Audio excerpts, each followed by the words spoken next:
भाँडासाँडा मार्नको लागि यहाँ पोखरी छ अनि पोखरी पनि देखाउँछौँ।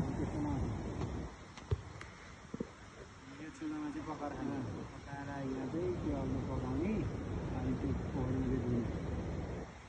देवीखानहरू चाहिँ पछि पत्ता लाग्यो कि पहिल्यै पत्ता लाग्यो? पहिल्यै हो त्यो, पछि बनाएको हो। कुन चाहिँ देवी हो? सेती देवी हो। हजुर, सेती देवी हो।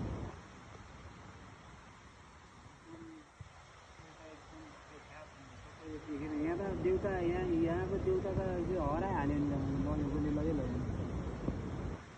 यस्तै केटाहरू मान्छेले खोजी बेलचाले ड्यामाको माटो फालेर त्यो भित्रको माटो फालिलग्यो।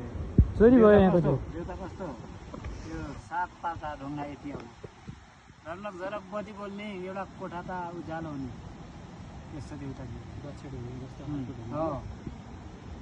आएसँगै करै बस्ने त्यो यति अग्लो ढुङ्गा त घरमा लगेछ। यहाँ यस्तै गोठाला, हामी जस्तो गोठाला बस्यो अनि गोठालाले त्यो भेटायो त्यो ढुङ्गा अनि लगेछ घरमा त त्यो घरै उज्यालो। उहिले थामीको घर कत्रो हुन्छ र यत्रो सानो 7 एघारको घर अनि सानो घरमा खोपामा लगेर राखेको अन्त दिपोली भएर उज्यालो भइकन अनि स्याउ करै भने क्या।